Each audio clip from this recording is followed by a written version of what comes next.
जी नाज़रीन, अस्सलाम वालेकुम। आज का दिन बहुत ही हंगामा खेज रहा। तीन तरफ से सियासी खबरें आ रही हैं और वो सियासी खबरें बिल्कुल ही मुतजाद एंगल से आ रही हैं। उन सियासी खबरों के क्या नताइज होंगे आने वाले दिन हमें बताएंगे। लेकिन आज की सबसे बड़ी खबर और ट्विटर ट्रेंड जो है वो ट्रक रहा। आप में से बहुत सारे लोगों को शायद इल्म ना हो कि ये ट्रक क्या हो रहा है। मतलब किसी जज का क्या ट्रक से ताल्लुक है, और ट्रक क्या मतलब बंदे भेज दिए ट्रक में, या ट्रक में कोई बजरी ईंटें आ गई, सीमेंट की बोरियां किसी को दे दी रिश्वत में। ये चक्कर क्या है? बहुत सारे सादा लोग ट्रक की बात को नहीं समझ रहे और मरीम नवाज ने भी इस बात को पकड़ ही लिया और उन्होंने इस बात को बहुत ज़्यादा फैलाया। ट्विटर पे ट्रेंड भी हुआ और एक नहीं तीन ट्विटर पे ट्रेंड मिल रहे थे और उसमें सिवाय ट्रक के और कोई बात नहीं हो रही थी। अब लोगों को समझ नहीं आ रही कि ट्रक है क्या, क्यों है और ट्रक के क्या मकासद हैं, ट्रक के मानी क्या है। और मसलन किसी की ऑडियो कॉल में अगर ट्रक का जिक्र आ गया तो उसके मानी क्या है, तो ये मानी समझाने की आपको कोशिश की जाएगी आज कि ट्रक के मानी क्या है। ये कतन वो मानी नहीं है जो आप समझ रहे हैं। ये 4 पहियों वाला या 8 पहियों वाला ट्रक नहीं है। ये ट्रक किसी और जुबान का कोड वर्ड है और उसमें ट्रक जो है उस वोकैबलरी में सबसे बड़ा लफ्ज है और वो आपको खैर बता देते हैं। और भी बहुत सी खबरें हैं, जैसे इमरान खान आर्मी चीफ से मुल्तमस हो रहे हैं कि मुझे तो अब कोई पूछता नहीं, उस हवाले से ही बात करनी है। फिर मरीम नवाज ने जो गुजरांवाला का जलसा किया उस हवाले से ही बात करनी है। और 3 बड़े जो सर जोड़कर बैठ गए हैं कि अब क्या करना है, उसमें आसिफ जरदारी हैं, मौलाना फजलुर रहमान है और शहबाज शरीफ, ये मिल के बैठ गए हैं कि अब इलेक्शन का क्या करना है, क्या बनना है। इस हवाले से आपसे बातचीत करनी है। लेकिन पहले किस्सा ट्रक का हो जाए। और ट्रक जो है वो बुनियादी तौर पर एक कोड वर्ड है जो माफिया की लैंग्वेज में इस्तेमाल होता है। इसी लैंग्वेज के लफ्ज़ हैं खोखा और इसी लैंग्वेज के लफ्ज़ हैं जो पेटी और इसी लैंग्वेज का नया लफ्ज़ है ट्रक। अब आप सोच रहे होंगे ये कौन सी लैंग्वेज है और क्या ये चक्कर है और क्या हो रहा है ये ट्रक के नाम पर, तो बता देते हैं आपको। खोखा ये जो होते हैं ना नौसरबाज किस्म के लोग, इन्होंने जब पेमेंट करनी होती है कोई तो उसके लिए खुफिया रकम का नंबर थोड़ी बताते हैं कि इतने रुपए हैं, उसके लिए उन्होंने डिफरेंट कोड वर्ड्स इजाद किए हुए। खोखा जो है वो 1 लाख रुपए को कहते हैं, पेटी जो है वो 1 करोड़ रुपए को कहते हैं और ट्रक जो है वो 1 अरब रुपए को कहते हैं। अब अपने जहन में लाएं, वो किसी की मुबैना ऑडियो थी और मुबैना ऑडियो के अंदर कोई किसी को कह रहा था कि आपका समझे एक ट्रक तैयार खड़ा है, बाहर ही खड़ा है, समझे आपके घर में ही पहुंच गया है और ये पेमेंट जो है ये पाकिस्तान में नहीं होती, ये ऑफशोर कंपनीज में होती है। तो जहन में लाएं किसकी ऑडियो थी और कौन जिक्र कर रहा था और क्या बात हो रही थी।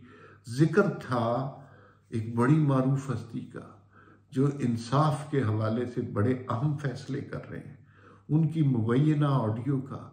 और उसके अंदर कोई शख्स उन्हें एक फैसला करने पर कह रहा था कि एक ट्रक आपका हुआ, समझे बाहर ही खड़ा हुआ। अब आपको समझ आया कि ट्रक के क्या मानी है और ट्रक के क्या मफहूम है। तो भाई बात यह है कि अब ट्रक जो है वो ट्रक मिलते हैं, खोखा और पेटी का जमाना गुजर गया है। अब बड़े फैसलों का एक ट्रक तो बनता है। ये उस गरीब मुल्क के मुनसफीन का हाल है जो ट्रकों पर सौदा करते हैं और गरीब आदमी के नारे लगाते हैं। अब बात कुछ आपको समझ आ रही, लेकिन आज पहली दफ़ा हमने ये भी देखा कि मरीम नवाज ने जब से सोशल मीडिया संभाला है, नून लीग का बड़ी ही ऑर्गेनाइज्ड एक्टिविटी हुई है।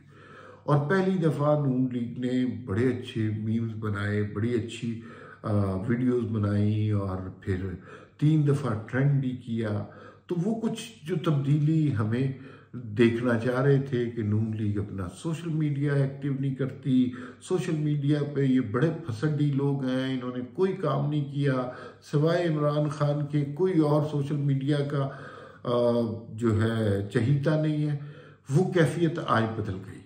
आज अगर आप ट्विटर पे जाके लिखें ट्रक तो आपको पता चल जाएगा कि ट्रक के अंदर क्या क्या जो है चीज़ें छुपी हुई हैं। और अब आपको समझ आ जाएगा कि जब मरीम नवाज ने जलसा किया तब भी बैकग्राउंड में ट्रक की फ़ोटो और मिनी ट्रक्स क्यों दिए गए।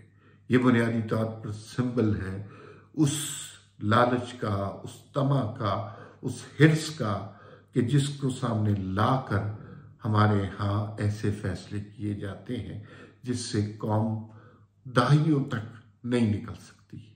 अब आप माजी में सोच लीजिए किसने किसको कब कितना जो है कितने ट्रक दिए होंगे। बहरहाल सोशल मीडिया अच्छा एक्टिव रहा। इमरान खान साहब भी ऐसे मौके पे बाहर निकल आए और उन्होंने कहा कि भाई मैं तो आर्मी चीफ से बात करना चाहता हूँ, वो ही मुझे दुश्मन समझते हैं।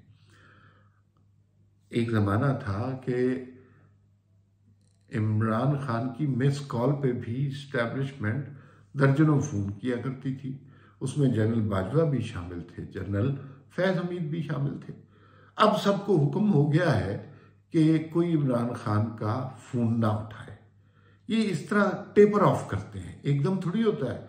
जनरल बाजवा के बाद किसी जनरल उन्होंने कह दिया होगा कि वो फ़ोन उठाए, फिर उसने फ़ोन उठाना शुरू दिया होगा, फिर ब्रिगेडियर को फ़ोन करते होंगे, उसने फ़ोन उठाना छोड़ दिया होगा, फिर कर्नल को और फिर मेजर को, कप्तान को, और अब जिसको भी इस्टेब्लिशमेंट से फ़ोन करते हैं कोई शख्स इमरान खान का फ़ोन उठाने पर तैयार नहीं। और अब इमरान खान ये कह रहे हैं कि इस्टेब्लिशमेंट मुझे अपना दुश्मन समझती है।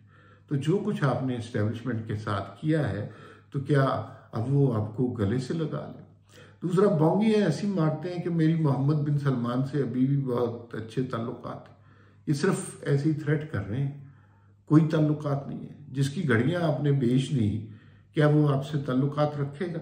जिसने अपना जहाज़ वापस मंगा लिया क्या वो आपसे ताल्लुकात रखेगा?